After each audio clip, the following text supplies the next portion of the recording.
Señores, gracias por acompañarnos esta mañana. Tenemos un privilegio hoy en nuestros estudios porque tenemos a un exministro de Educación y Cultura de Uruguay, un gran país que estuvo en la delantera de muchos procesos en América Latina, hay que leer su historia.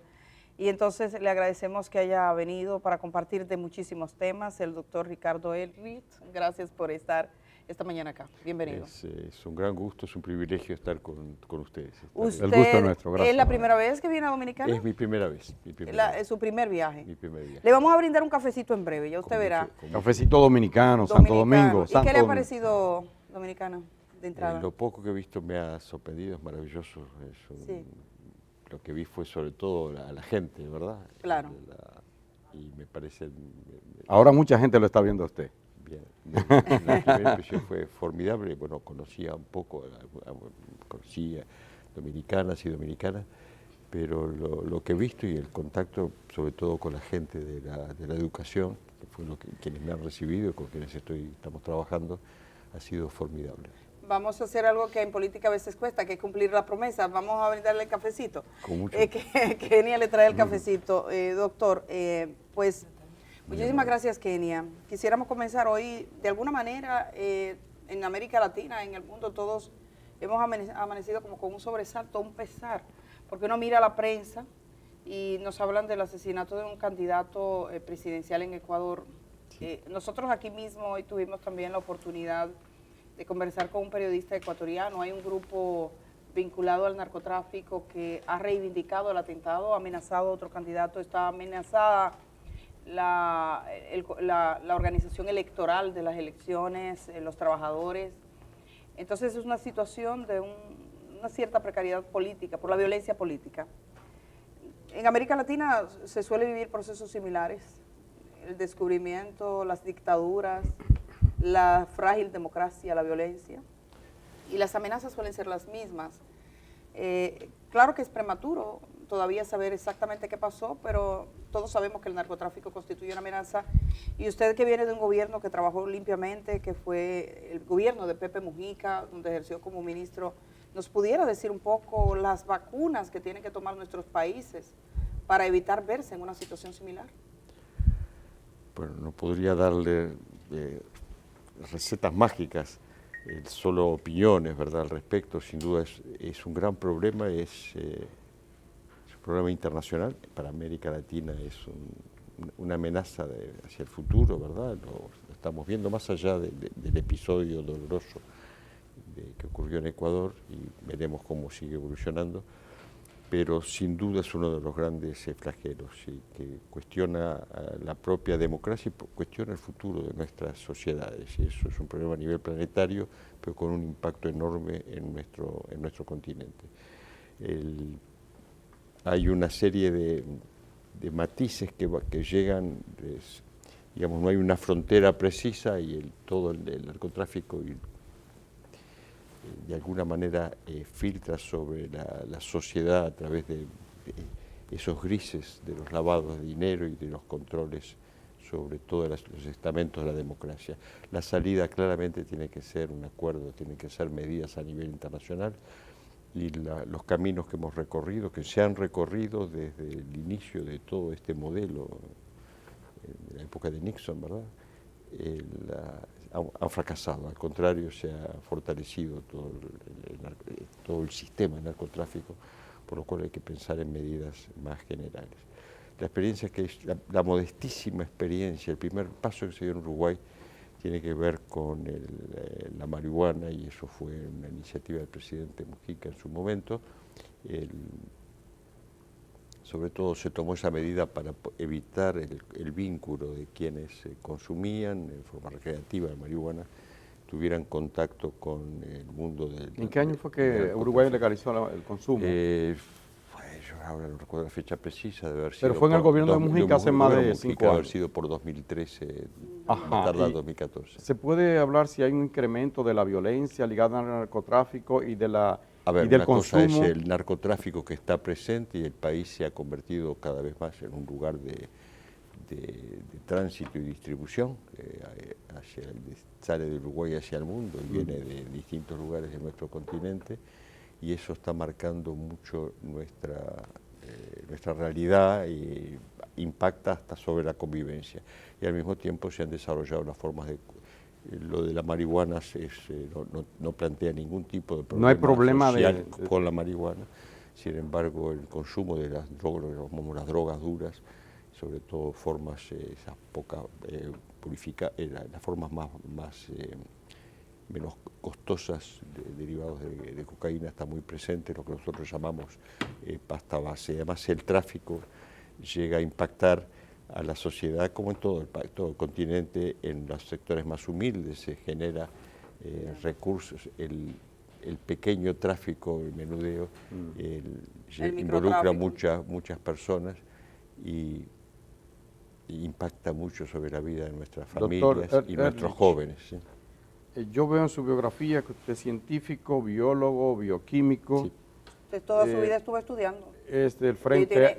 Sí, está como Indira, usted está como Indira, usted estaba como Indira ahora, que siempre ya lleva no sé cuántos estudios. Usted es Frente Amplio, exalcalde, exministro de Educación y Cultura, sí. Es decir, un hombre rejugado, ¿no? Rejugado en la política y también en la ciencia.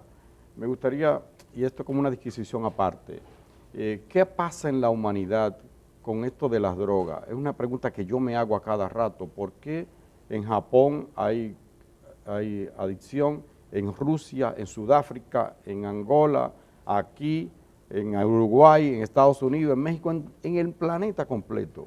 ¿Qué pasa en él? Pues creo que estamos viviendo un tiempos de cambio civilizatorio muy importante. Lo que representa los avances científicos y tecnológicos, lo que es la comunicación e información, los grandes cambios y el impacto en lo que es nuestra vida cotidiana, cultural, en la vida personal de las personas, la vida personal de cada uno de nosotros es notable. Yo creo que hay que ver cómo ha cambiado nuestra vida en pocos años, en todo lo que tiene que ver con el uso de los teléfonos celulares. Uno no recuerda cómo podía vivir sin un teléfono, ¿sí? Pero hay muchas más cosas y eso se acompaña, por un lado, de esas crisis existenciales, los temas de las enfermedades, los problemas psiquiátricos, las enfermedades mentales, es un desafío en nuestras sociedades.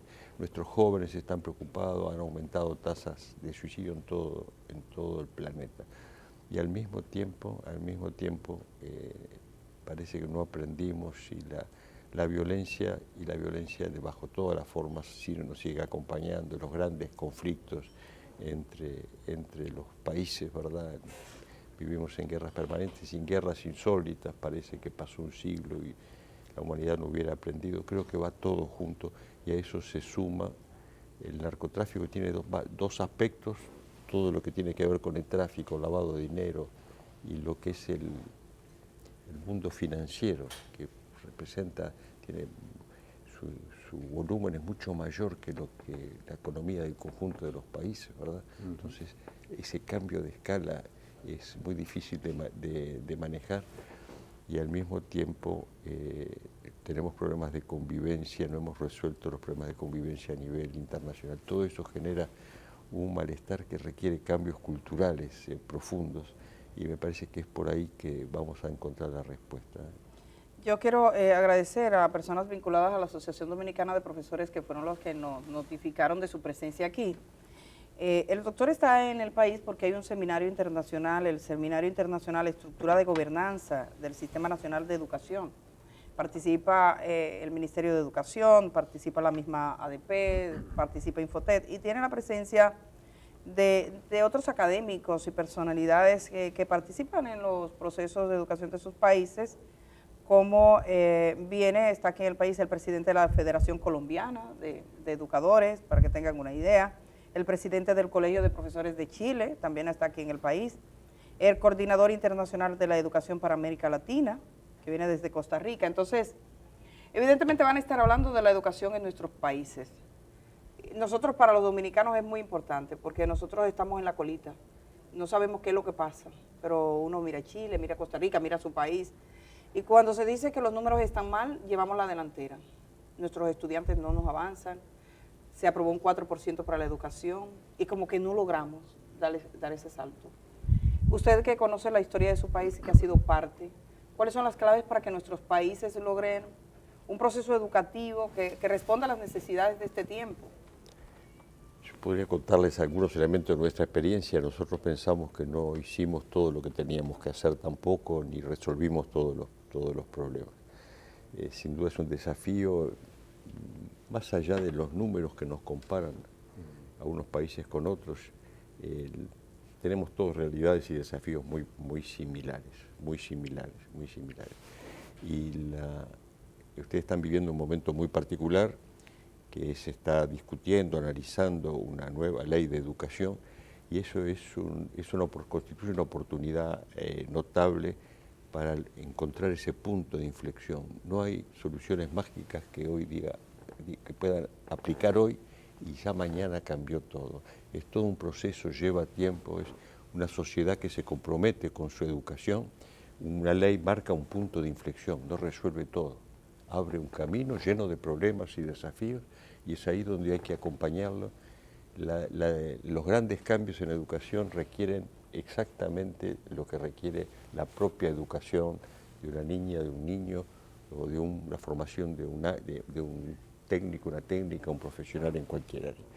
Más allá de las recetas, de las propuestas curriculares y de los recursos, hay algo que se llama el acompañamiento del docente, de la familia, de la sociedad, a quien se va formando.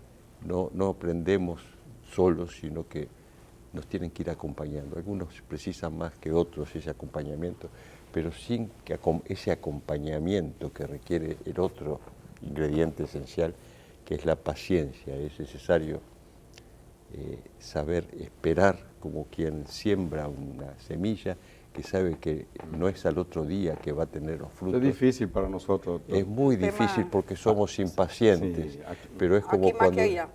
Pero creo que compartimos, se- son pequeños matices Sí. tal vez, y hay que ver en qué tema. No, nosotros Pero lo llevamos. es la misma paciencia que en una familia van esperando que una niña, un Crezca. niño crezca. Igual.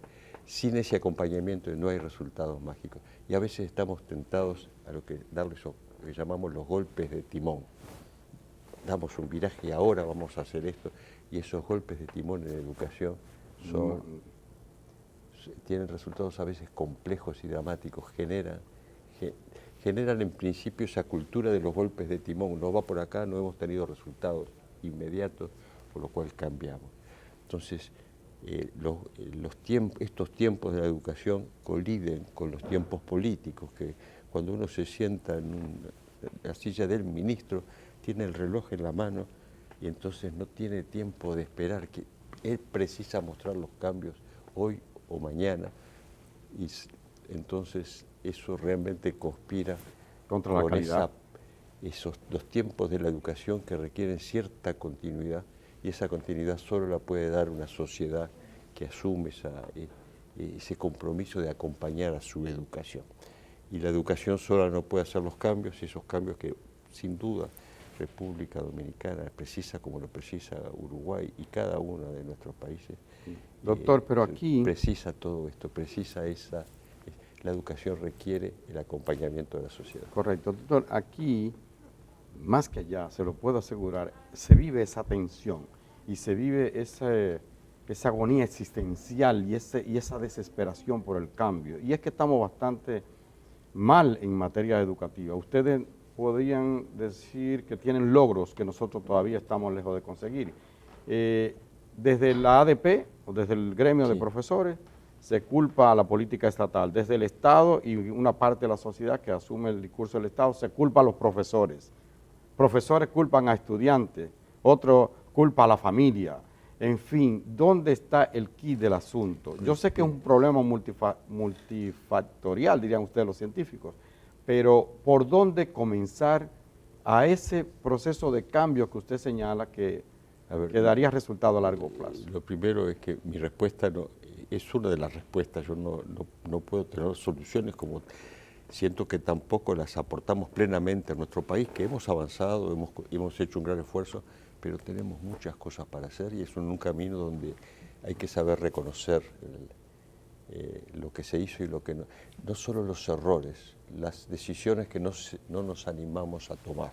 Y cuando hay decisiones que no se toman, parece que no pasará nada, pero el resultado, la falta de ese coraje para tomar una tal o cual decisión se mide 10 o 20 años después. Yo no sabría dar una respuesta total, voy a responder de todas maneras, pero piense en una niña, un niño que empieza su recorrido escolar, o un adolescente que está en su formación media, o aún alguien que sigue estudios terciarios, universitarios. ¿Cómo evoluciona en ese contexto? ¿Qué confianza le puede tener a sus docentes, al sistema educativo, en un contexto donde se cuestiona la formación que está recibiendo? O sea que hay que lograr de alguna manera generar un cambio en el conjunto de los actores para decir, bueno, mañana vamos a estar un poco mejor que hoy.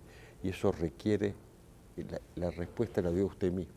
Todos esos actores que se miran y exigen del otro una respuesta, que entiendan su situación, tiene que haber una concertación, tiene que haber un camino que se pueda compartir. Si no se encuentra ese punto, entonces vamos a estar sujetos a eso, a señalar al otro o a los otros como responsables, a no estar nunca, nos cuesta asumir solo las responsabilidades. Entonces cada cual tiene que asumir su cuota de responsabilidad. Sin los docentes, sin los profesores, no hay cambio en la educación. Sin un compromiso a largo plazo del Estado, con política de Estado, tampoco. Pero sin las familias y sin la sociedad, que en vez no solo señalando y exigiendo, sino siendo parte, entonces se puede cambiar, pero no se va a llegar lejos.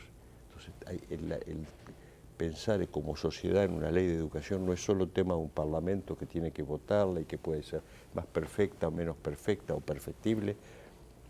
Es una oportunidad que puede marcar un cambio, un punto de inflexión en un país, en una sociedad, y decir, bueno, asumamos este desafío. No es para hoy, no es para nosotros, estamos preparando a las jóvenes y los jóvenes del futuro. No es, a veces buscamos a través de la educación la respuesta para hoy. Sí, es importante, hay respuestas que pueden ser para lo que precisamos hoy, pero la educación hay que verla también como una siembra y hay que saber, y eso no es política, eso es a mí en la vida, combinar paciencia con impaciencia. Hay temas que son de paciencia y temas de impaciencia, y eso como en la vida, ¿verdad? Doctor, vamos a recordar que estamos hablando con el exministro de Educación de Uruguay, que además ha tenido otros cargos y es un reconocido académico intelectual en su país. Cuando miraba el sistema de educación uruguaya, me llamó la atención, primero porque es un sistema que se pensó hace mucho tiempo, allá por 1876, cuando Varela comienza a definir y que todavía se mantiene como un símbolo. Entonces me llamó la atención esos tres postulados que tenía entonces él, José Pedro Varela, que era la educación pública tiene que ser gratuita, tiene que ser laica y tiene que ser obligatoria. Entonces, ¿qué significa eso, sobre todo el término de laico? Porque en nuestros países, hasta ahora, todavía, ese es un tema que persiste, en muchos países se sigue discutiendo, pero ¿cómo se interpreta eso? ¿Cómo en la práctica? ¿Qué es lo que ha significado eso en la educación de Uruguay? Bueno, usted mencionó ese inicio, que fue un largo proceso que inició Varela, que usted lo mencionó, fue en tiempos de una dictadura militar fuerte en Uruguay, y que invitan a Varela a resolver el problema. Y Varela era antidictatorial. Y sus amigos, la sociedad del momento le reprocha cómo vas a ayudar a una dictadura. Dice, porque la manera de combatir la dictadura es a través de la educación. El concepto de laicidad acompaña toda la historia uruguaya. Lo que hay que decir es que él habla de la escuela laica, obligatoria, gratuita, y completar prácticamente el 100% de niños escolarizados en Uruguay llevó casi un siglo.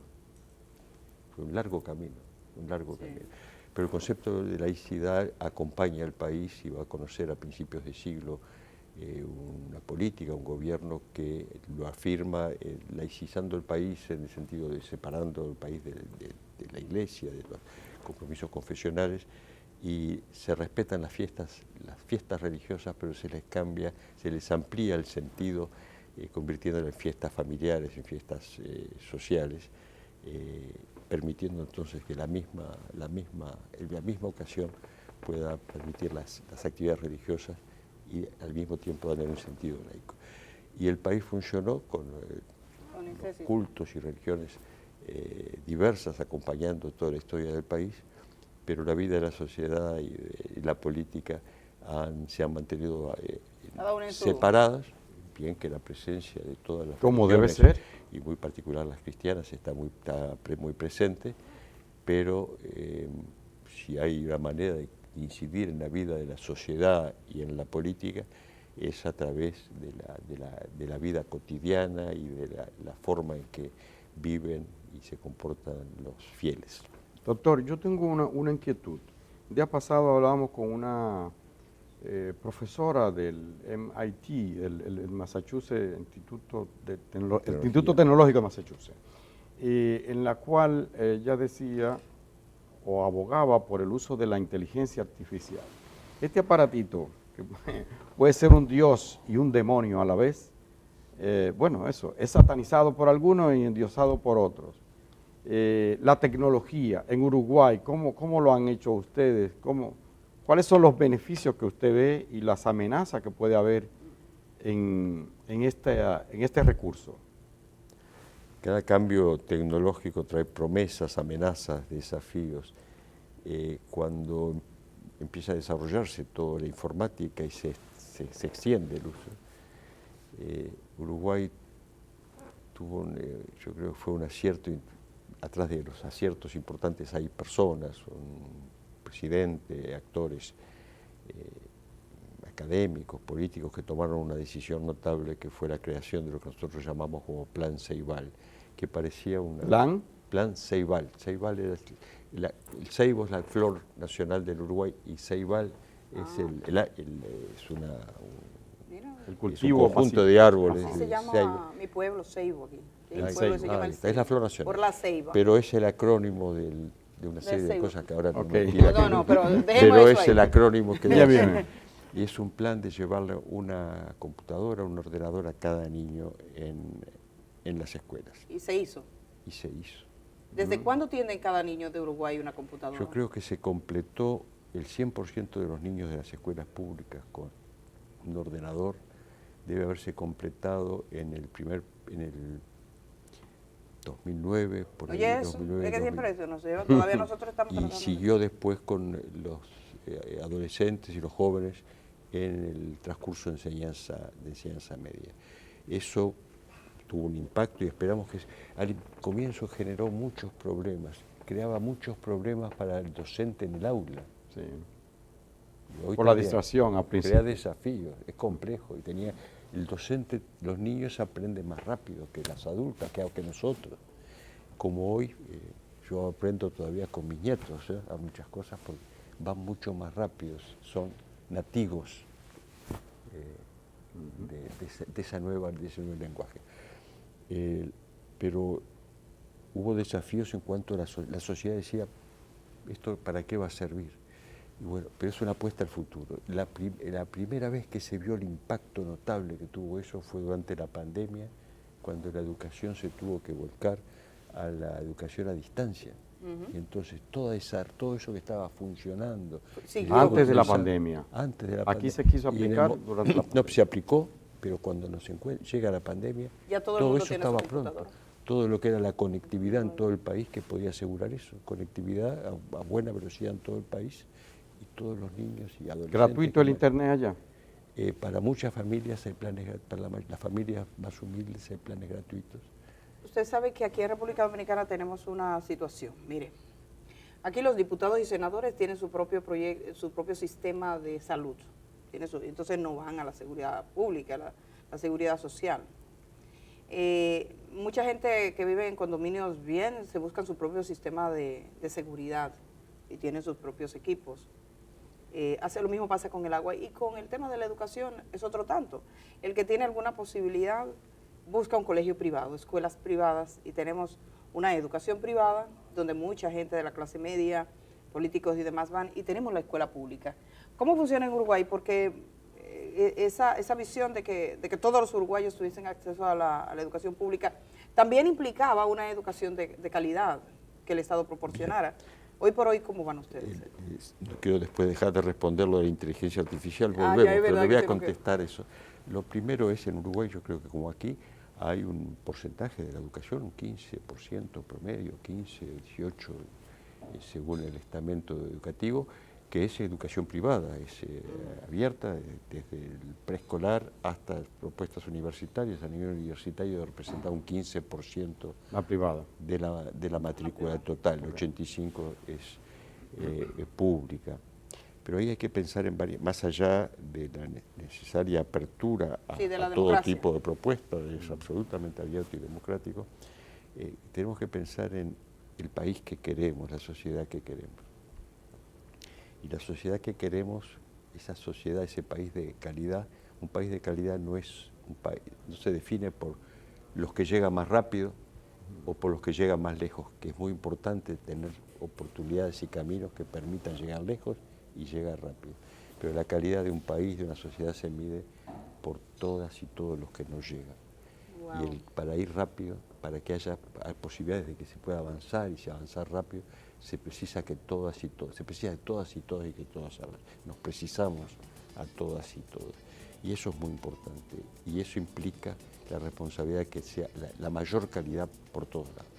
Hemos, como continente, nos han recorrido, yo diría, herramientas de medida de nuestra educación diversas y nos comparan Dominicana con Chile, Chile con Sí. Uruguay, todo eso, y a ver quién está primero, quién está último, en Sí. qué lugar estamos, y se les reprocha a los ministros a ver cómo está, ¿sabe?